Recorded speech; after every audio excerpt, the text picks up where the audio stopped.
Hello dear students, welcome back to our channel Gyan Lab. तो आज हम आपके लिए लेकर आए हैं important diagram and question series का नेक्स्ट पार्ट, जिसमें हम बात करेंगे कंट्रोल एंड कोऑर्डिनेशन चैप्टर की। ये चैप्टर बहुत इंपॉर्टेंट है। इस चैप्टर का वेटेज अप्रोक्सीमेटली 7 to 9 मार्क्स का है।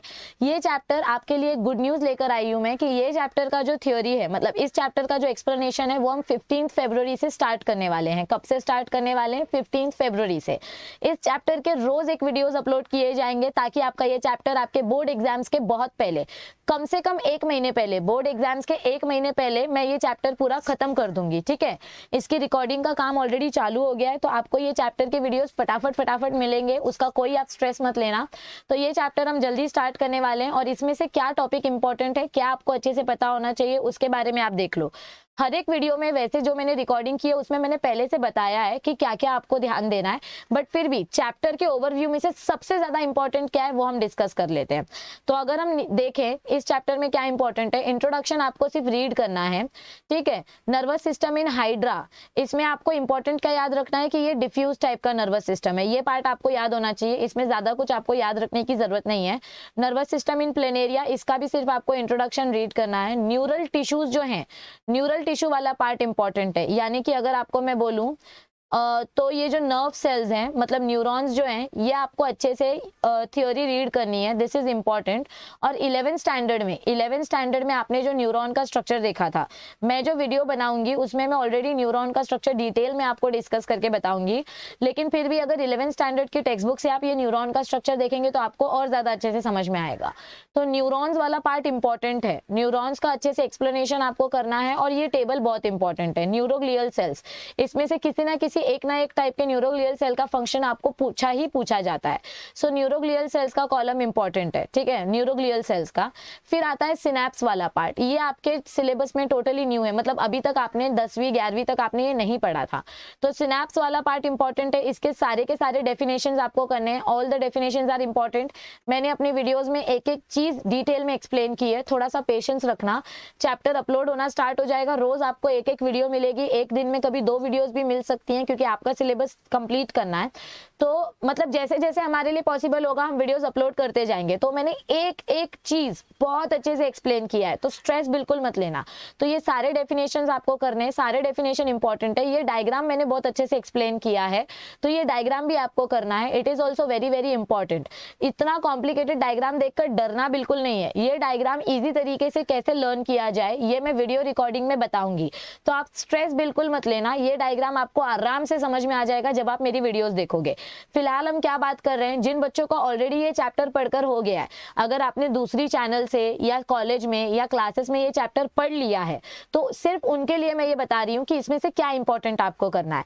बाकी के जो हमारे ज्ञान लैब के स्टूडेंट्स हैं जिन्होंने अब तक ये चैप्टर नहीं पढ़ा है, तो आप लोग 15 फरवरी से ये चैप्टर पढ़ना स्टार्ट करोगे, तो तब आपको ध्यान में रखना है कि टीचर ने ये इंपॉर्टेंट बोला था, तो इस चीज के ऊपर ज्यादा ध्यान दो। तो ये डायग्राम वेरी इंपॉर्टेंट है, ये डायग्राम आपको अच्छे से आना ही चाहिए। उसके बाद आपका आता है types of synapse. Types of synapse का जो इलेक्ट्रिकल सिनैप्स और केमिकल सिनैप्स वाला पार्ट है, इसके बीच का डिस्टिंग्विश आपको पूछ सकते हैं। क्या पूछ सकते हैं? डिस्टिंग्विश आपको पूछ सकते हैं। तो इलेक्ट्रिकल सिनैप्स क्या होता है, केमिकल सिनैप्स क्या होता है, ये मैंने आपको अच्छे से एक्सप्लेन किया है, तो उसको डिस्टिंग्विश के फॉर्म में आप लर्न कर सकते हैं। ट्रांसमिशन ऑफ नर्व इंपल्स का जो पार्ट है, इसके लिए आप मेरी वीडियोस का वेट करो। जब मेरी वीडियो आएगी तो ट्रांसमिशन ऑफ नर्व इंपल्स मैंने बहुत मेहनत से बहुत अच्छी तरीके से एक्सप्लेन करने की कोशिश की है। So this is also important. ये आपको मेरी वीडियो देखकर अच्छे से एक्सप्लेनेशन समझ में आ जाएगा। ठीक है, ये डीपोलराइजेशन रीपोलराइजेशन के बीच का डिस्टिंग्विश आ सकता है, so this is also important. Okay, diagram अभी तक हमने एक ही बोला, कौन सा डायग्राम बोला? वो न्यूरोमस्कुलर जंक्शन वाला। बाकी के सारे हम थ्योरी के कॉन्सेप्ट बोल रहे हैं, तो ये इंपॉर्टेंट है। ये डायग्राम भी मैंने अपनी वीडियो में एक्सप्लेन किया है, तो आपको ये समझने में भी प्रॉब्लम नहीं होगी। उसके बाद आपका आता है ये do you know, this is important. इसके ऊपर आपको नीट में क्वेश्चन आते हैं, 100% नीट में क्वेश्चन आते हैं। तो ये बॉक्स करना है, ये बॉक्स भी करना है, और ये दोनों बॉक्सेस आपको करने हैं। ठीक है, फिर बारी आती है ह्यूमन नर्वस सिस्टम की। तो ह्यूमन नर्वस सिस्टम का इंट्रोडक्शन आप रीड कर लो। ड्यूरा मैटर, एरेक्नॉइड मैटर और पिया मैटर क्या होता है ये आप अच्छे से पढ़ लो। ये बॉक्स आपको करना है। ये बॉक्स अगर आपको याद रहेगा तो आपको पूरा का पूरा नर्वस सिस्टम याद रहेगा कि नर्वस सिस्टम के 3 पार्ट्स कौन से हैं, central nervous system, peripheral nervous system, autonomous nervous system. फिर इसके 2 पार्ट्स कौन से हैं ये मैंने डिटेल में अपनी वीडियोस में एक्सप्लेन किए हैं। ठीक है, डू यू नो वाला बॉक्स ये भी इंपॉर्टेंट है, नीट में ये पूछा जाता है।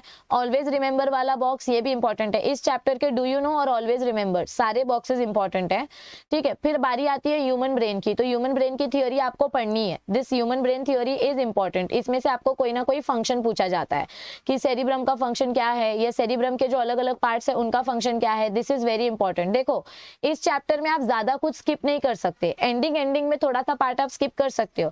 और इस चैप्टर का जो सबसे डिफिकल्ट पार्ट था आईज और ईयर्स वाला, वो डिलीट हो चुका है, तो बाकी सब कुछ इजी है और वो आप आराम से पढ़ सकते हो। तो ये डायग्राम आपको करने की वैसे तो जरूरत नहीं है, मैंने अपनी वीडियोस में जो डायग्राम बताया वो आप वो भी कर सकते हो, या अगर आप ये डायग्राम भी पढ़ोगे तो आपको कोई डिफिकल्टी नहीं होगी। तो ये डायग्राम भी इंपॉर्टेंट है, थ्योरी में सब कुछ इंपॉर्टेंट है, डायनसेफ्लॉन, ब्रेन वगैरह सब इंपॉर्टेंट है। हाँ, यहाँ पर ये जो एपिथैलेमस वाला पार्ट है, ये एपिथैलेमस थोड़ा सा लेस इंपॉर्टेंट है, अगर इसको आप नहीं करोगे तो भी चलेगा आपको, लेकिन ये पार्ट जरूर करना है। यहाँ से हाइपोथैलेमस इधर से लेकर इधर तक, थैलेमस और हाइपोथैलेमस वाला पार्ट डेफिनेटली आपको करना है। एपिथैलेमस आप नहीं पढ़ोगे तो भी चलेगा, लेकिन थैलेमस और हाइपोथैलेमस आपको डेफिनेटली पढ़ना है। फिर मिड ब्रेन का भी इतना इंपॉर्टेंट नहीं है पार्ट, वो नहीं पढ़ोगे तो भी चलेगा, but this part is very very important.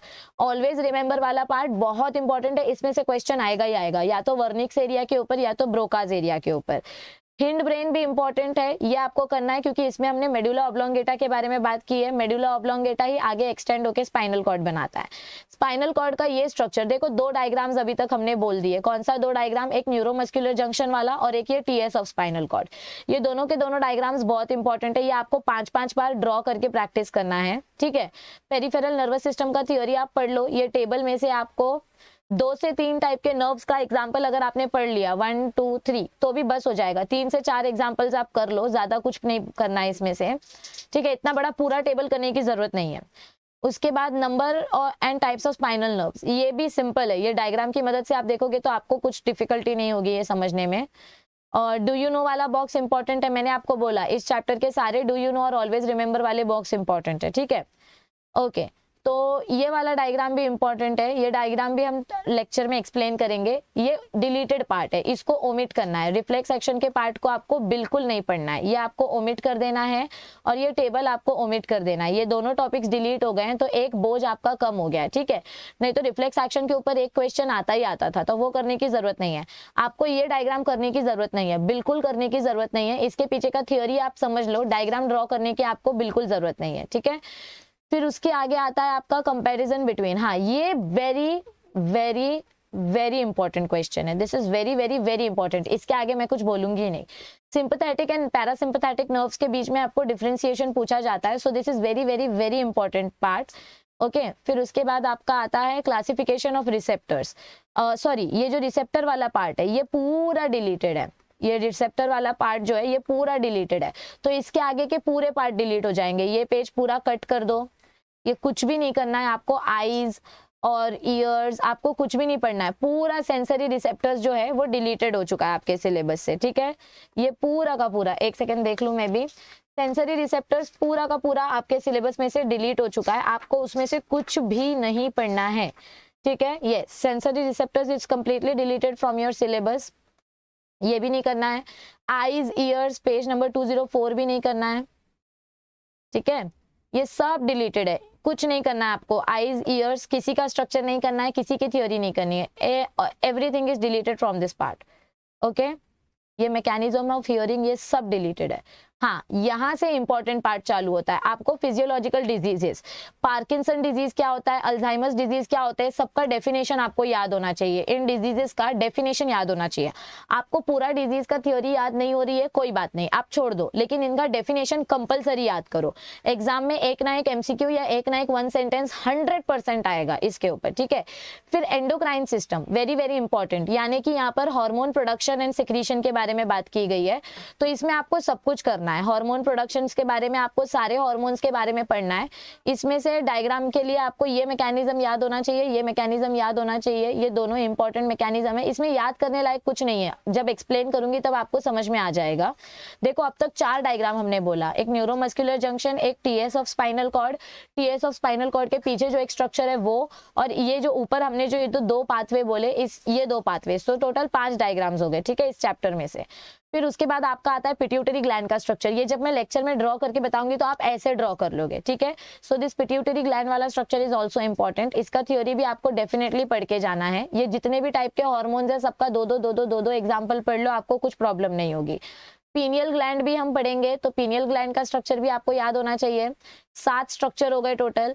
ये थायराइड ग्लैंड का स्ट्रक्चर याद नहीं रहेगा तो भी चलेगा। Disorders cause due to thyroid gland, ये सारे डिजीजेस का आपको डेफिनेशन पता होना चाहिए।